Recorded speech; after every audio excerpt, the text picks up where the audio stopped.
And the silver award goes to a woman who, after surgery for an ongoing heart problem, has an extended period of ill health and a spell on job seekers allowance, has used her horses to create a business that teaches leadership, life skills, and improved self-esteem and confidence. What a brilliant story. The silver award in the challenger category goes to Julia Alemany Bird for horse human harmony.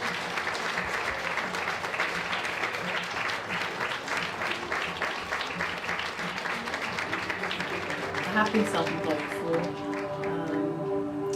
through my work with horses, and suffered with sort of health problems over quite a few years, but then my heart went very wrong, so I was very ill and not able to work for about a year. It took quite a long time to recover. So for the first time I found myself at my local job centre, which wasn't a very pleasant experience and quite depressing in many ways. And then I picked up a leaflet which said about the possibility of starting your own business, being self-employed again.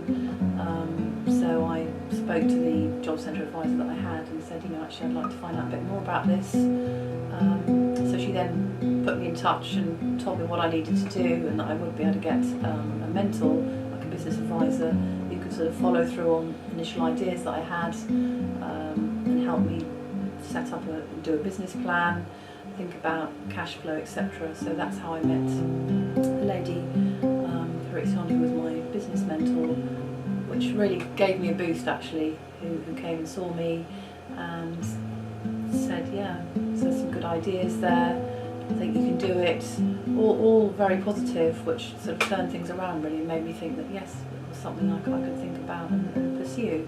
So that was really how the idea of me going back into self-employment and starting my business came about. My speciality really is working with horses and with people.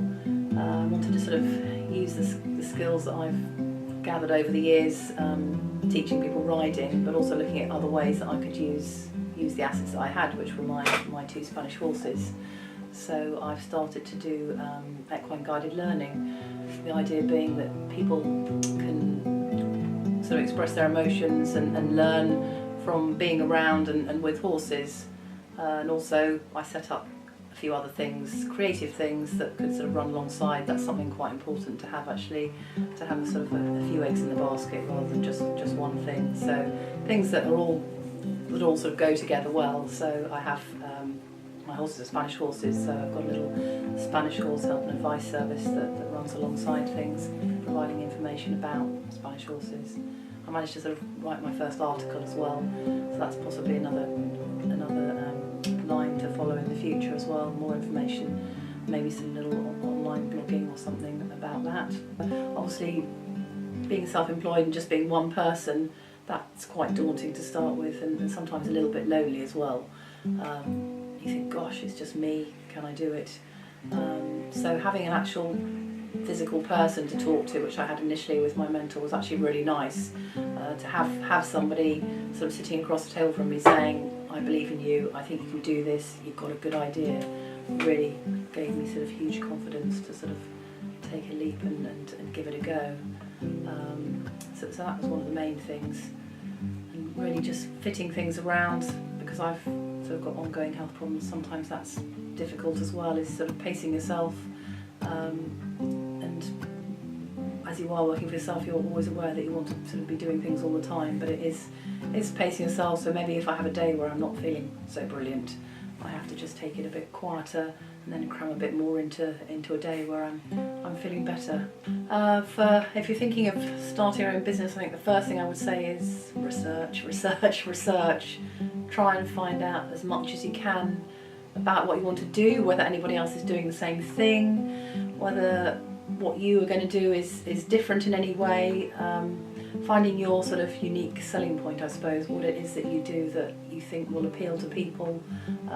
There is lots of information online, I think little avenues you can research, so I certainly made use of Googling and looking at things and finding out as much as I could. Obviously the way people buy things, find out about things is changing all the time, but think about having a website, getting something started on Facebook, all those sorts of things really, so that people actually know that you exist and where you are and what you do. But even I did a little open day initially, which I linked with the heart charity that had helped me, and I sent a little press release to the local paper, and was quite surprised and pleased when they did a little article and wrote a bit about me and did a picture. So anything like that is always worth doing on spec, sending a bit of press release to local papers and things like that, because quite often they are happy to print it, and it will get local people knowing about you and what you do.